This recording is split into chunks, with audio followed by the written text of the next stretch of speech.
Uma das descrições mais impactantes na minha vida sobre o niilismo foi a de Nietzsche, quando ele afirmou que as religiões transcendentais são as verdadeiras ideologias niilistas, as verdadeiras percepções de mundo niilistas, pois elas esvaziam o mundo de sentido para impregnar, para demandar o sentido para um além-mundo, para um outro mundo. Muitas pessoas, quando estudam a filosofia de Nietzsche e Schopenhauer, acabam percebendo isso, que a falta de sentido inerente das religiões, e ao invés de transcender, não transcender, né? Transvalorar, como foi proposto por Nietzsche, de acabam caindo num fosso do seguinte niilismo, de uma parte do niilismo também. Se não existe um mundo além, no qual não há sentido, e este mundo também não tem sentido inerente, então nada tem sentido. Isso acontece e a pessoa fica num vazio existencial, numa ausência de sentido. Porque dentro dela, na verdade, ela não possui um espírito criador. Pois o que ocorre? Se a vida em si não possui sentido, nem aqui e nem num suposto mundo além da matéria, além da vida, esse indivíduo vai enxergar a realidade de forma cinza, vai enxergar a realidade de uma forma triste, sendo que ele tem a maior possibilidade de todas em suas mãos, a de criar sentido para si. E os niilistas, eles preferem viver a sua vida lamentando-se, chorando lá por anos e anos, pela ausência de sentido que a vida tem e pela morte dessa divindade, como também recitando Nietzsche, a morte de Deus, né? Não a morte de Deus como a frase, né, impacta e descreve como se fosse a morte definitiva do Deus que nós conhecemos, o velho barbudo no céu, mas sim do sistema religioso, do sistema simbólico que avivava a vida, que dava luz, que dava cor à vida, bem ou mal. Então, o indivíduo vazio de sentido, tanto metafisicamente quanto imanente, ele lamenta, ele chora, mas ele não percebe a riqueza e a possibilidade que ele tem nas mãos de dar vida a si mesmo, de dar vida ao mundo. Ele não consegue impor-se como artista de si mesmo e como artista de sua realidade. Claro, existem regras, essas regras não podem ser sobrepujadas, né? Se você pular de uma montanha, você vai morrer. Mas não nesse caso extremo, mas sim da sua vida individual.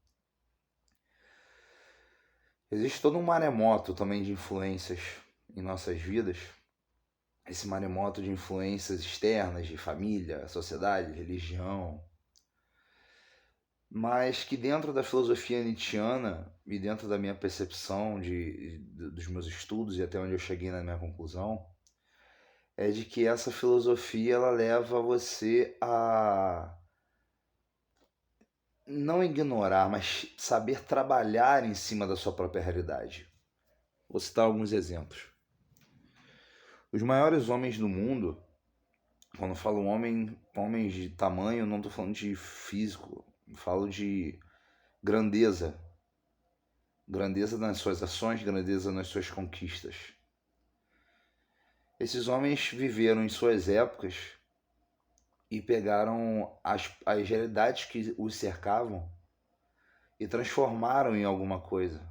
Deram continuidade à poesia, à filosofia, deram continuidade à ideia. Nietzsche também cita no Crepúsculo dos Ídolos que Sócrates, por exemplo, ele era doente, pois ele negava a vida. ele de certa forma também era um niilista. Apesar de toda a sua filosofia baseada numa razão que controlaria os sentimentos, as emoções, e essa razão suprema seria a tirana do homem, ainda assim, ao meu ver, ele dava continuidade ao sentido da vida. Cada um na fagulha, sendo sua própria fagulha da história, dá movimento à roda da existência, né?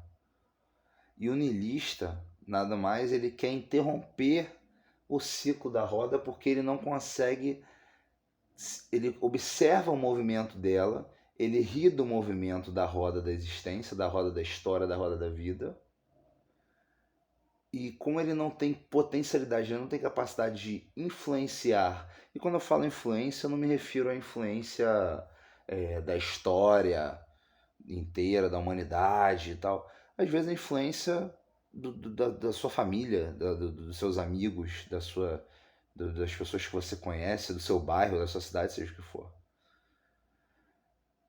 É um indivíduo morto por dentro, né? Ele não possui vivacidade. Como enfrentar o niilismo, então? Qual é o enfrentamento do niilismo? Se você se percebe, né? Possui a percepção, analisa a existência e vê que não existe sentido metafísico, não existe sentido inerente à existência, lidar consigo mesmo como criador, co-criador e co-criador da sua existência.